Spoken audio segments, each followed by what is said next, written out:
वर्षं तद्भारतं नाम भारतीयत्र सन्नतिः रत्नाकरधौतपदां हिमालयगिरिटीं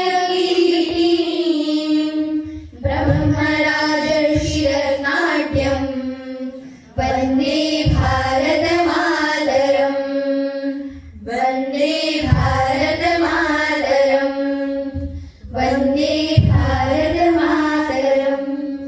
मैं भारत हूँ, मुझे वेदों की ऋचाओं में जन्मा है। मेरे परिचय के लिए इतना ही पर्याप्त है कि अमृत स्वरूपा गंगा मेरी माँ है।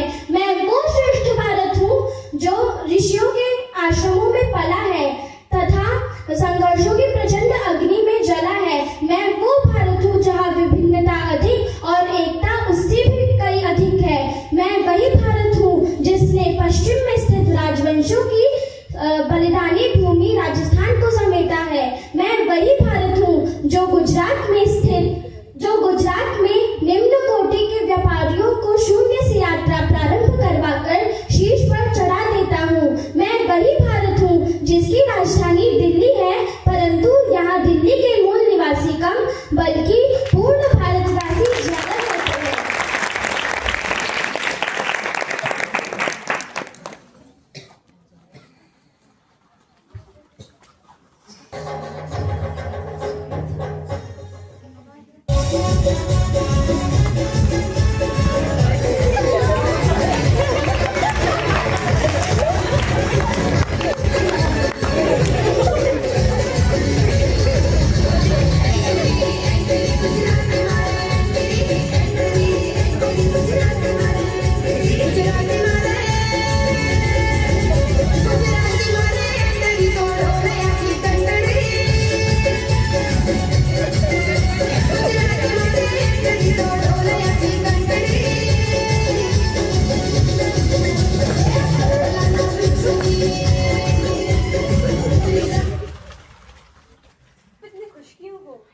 अच्छा, तो आप सब लोग स्टेट्स के कल्चरल कंपटीशन में गए थे और लगता है आप लोग फर्स्ट पोजीशन भी लेकर आए हो।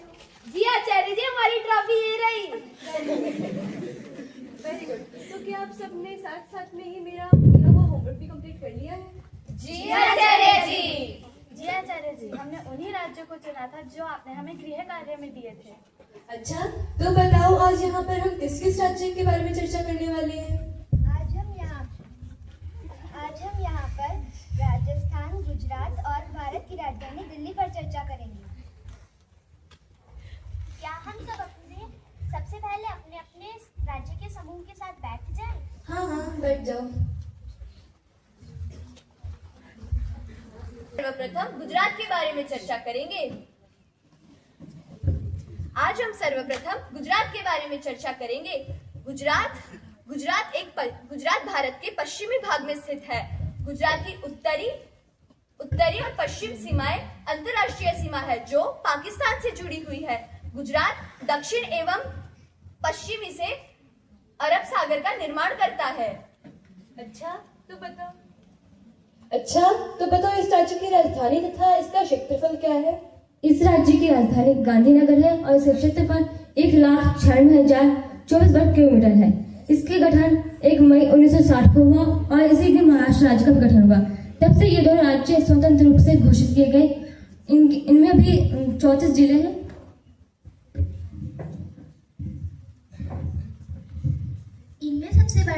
इनमें सबसे छोटा जिला डांग और सबसे बड़ा जिला कच्छ है और परंतु सबसे ज्यादा आबादी वाला शहर अहमदाबाद ही है। क्या राजस्थान का भी गठन इसी प्रकार हुआ है? जी, भारत गणराज्य का यह क्षेत्रफल के आधार पर सबसे बड़ा राज्य है। इस राज्य का क्षेत्रफल 3,42,239 वर्ग किलोमीटर है। इस राज्य की दक्षिण पश्चिमी सीमाएं गुजरात के साथ जुड़ी हैं एवं मध्य प्रदेश, उत्तर प्रदेश एवं हरियाणा की सीमाएं भी इस राज्य से जुड़ी हैं।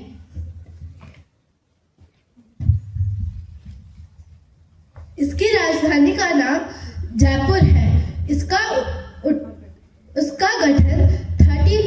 1994 को हुआ था।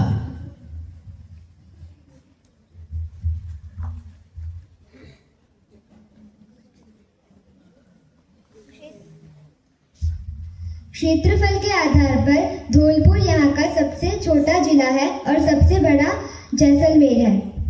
अच्छा, क्या गुजरात और राजस्थान में पड़ोसी राज्य होने के कारण कुछ समानताएं भी हैं या वे पूर्णतः ही भिन्न हैं? जी, गुजरात और राजस्थान में कुछ समानताएं भी हैं, कुछ विभिन्नताएं भी हैं। जैसे सांस्कृतिक और भौगोलिक दृष्टि से ये दो कुछ हद तक समान है, लेकिन इनका जो भौगोलिक दृष्टि, जैसे राजस्थान में थार है और गुजरात में कच्छ का रण है, दोनों समान है।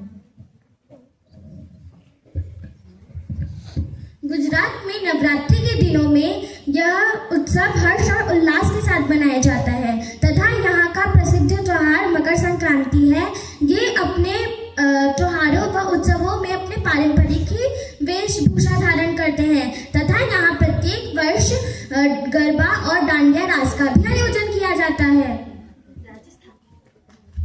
राजस्थान में भी ऊंट महोत्सव, पुष्कर मेला, मारवाड़ महोत्सव को बड़े ही हर्षोल्लास पूर्वक मनाया जाता है।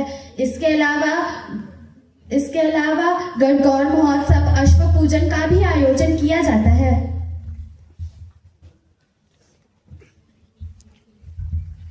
क्या आपको पता है दोनों राज्य की खाद्य सामग्री में भी विशेष भिन्नता है। राजस्थान में मावा कचौरी, मूंग दाल हलवा, दाल बाटी, घेवर जैसे व्यंजन खाए जाते हैं। राजस्थान के भोजन में दही, बेसन, घी, दूध जैसे पदार्थों का अधिक प्रयोग किया जाता है। और गुजरात में ढोकला, थेपला, खांडवी, दाबेली और बासुंदी, ऊंधियू पूरी आदि का प्रयोग किया जाता है। गुजराती लोग फरसाण का अधिक प्रयोग करते हैं। अच्छा, ठीक है। अब गुजरात व राजस्थान के ऐतिहासिक व पर्यटन के बारे में बताओ। जी, गुजरात में बहुत सारे पर्यटक स्थल हैं, जैसे सोमनाथ, मोढेरा का सूर्य मंदिर, गिरनाथ, जूनागढ़ इत्यादि वहाँ के धार्मिक स्थल हैं। इसके साथ साथ गांधी जी का जन्म स्थल पोरबंदर, जहाँ पुरातत्व और वास्तुकलाओं को समेटा हुआ है। आप सभी को पता है, गिर नेशनल पार्क भी गुजरात में है, जहाँ शेरों का अभय निवास है। और स्टैचू ऑफ यूनिटी विश्व धरोहर पर सुप्रसिद्ध है। और राजस्थान के प्रमुख घूमने के स्थलों में जयपुर का प्रसिद्ध हवा महल, उदयपुर, चित्तौड़गढ़ आदि प्रसिद्ध है। और क्या आप जानते हैं, राजस्थान में स्थित कुंभलगढ़ का किला चीन के दीवार के पश्चात विश्व की दूसरी लंबी दीवार के रूप में ख्याति प्राप्त है। यहाँ का इतिहास भी अत्यंत शौर्य और वीरता से परिपूर्ण है।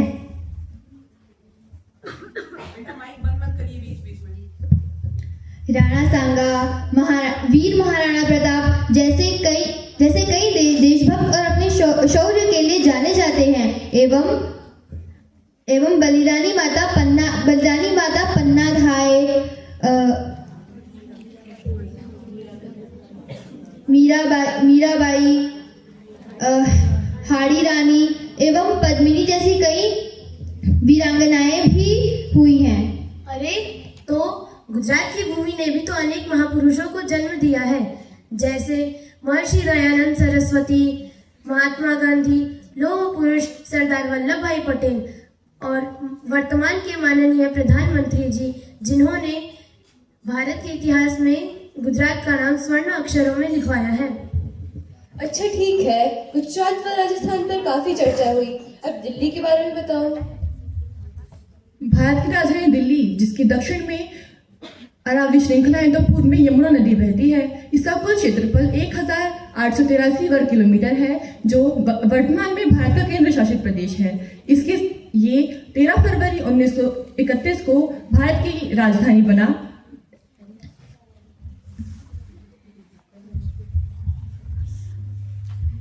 इसकी स्थापना के संदर्भ में कवि चंदन बरदाई ने पृथ्वीराज राजसो ने लिखा है कि तोमर राज अनंगपाल ने इसकी स्थापना की है और पांडवों ने भी कई वर्षों तक राज किया है। दिल्ली में खिलजी, तुगलक, सैयद, लोदी समेत कई वंशों ने यहाँ शासन किया है। चलो ये तो हो गई इतिहास की बातें। दिल्ली में घूमने की भी तो बहुत सारी जगह है, जैसे इंडिया गेट, लाल किला, संसद भवन, राष्ट्रपति भवन आदि। यहाँ पर समूचे भारत की खाद्यान्नों और भोज्य पदार्थ प्रसिद्ध हैं जो जगह जगह पर प्राप्त होते हैं। यहाँ भारत के सभी धार्मिक त्योहार, दिवाली, दशहरा आदि बहुत धूमधाम से मनाए जाते हैं। दिल्ली की सबसे ऊंची संरचना में सिग्नेचर ब्रिज का नाम भी आता है। अरे हम तो भूल ही गए, राजस्थान के जैसलमेर किले में एक साथ 5000 लोग रह सकते हैं। उसे गोल्डन फोर्ट के नाम से भी जाना जाता है। क्या आप जानते हैं इसे सोनार का किला क्यों कहते हैं? नहीं, हम नहीं जानते। तो ठीक है, सुनो। इन जैसलमेर की इमारतों और महलों को बनाने के लिए जिन पत्थरों का प्रयोग किया गया है, उन पर जब सूर्य की रोशनी पड़ती है तो यह महल स्वर्ण की भांति चमक उठता है, अतः इसे सोनार किला कहते हैं। अरे हाँ, हम तो बताना ही भूल गए कि गुजरात में 2 ऐतिहासिक दर्दनाक घटना हुई है। पहली घटना 26 जनवरी 2001 में वह भूकंप जिसमें हजारों की संख्या में लोग काल का ग्रास बन गए, और दूसरी घटना 27 फरवरी 2002 में गुजरात के पंचमहाल जिले गोधरा नामक शहर में हुई थी, जहां चलती साबरमती ट्रेन में आग लगा दी गई, जिसमें 59 लोग मारे गए जो अयोध्या से लौट रहे थे। अरे आप सभी ने तो अपने अपने राज्य के चिन्हों के बारे में तो बताया ही नहीं। अब मैं आप सभी से दोनों राज्यों व दिल्ली के संदर्भ में कुछ प्रश्न पूछूंगी।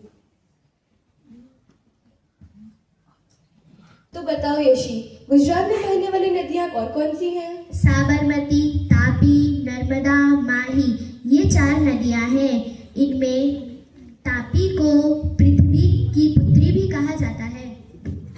आचार्य जी, गुजरात में बहने वाली नर्मदा नदी एकमात्र ऐसी नदी है जो अपने उद्गम स्थान से विपरीत दिशा की ओर बहती है। तो अब आप में से कोई बताए कि गुजरात का राजकीय पशु पक्षी क्या है? तो यशी बताओ।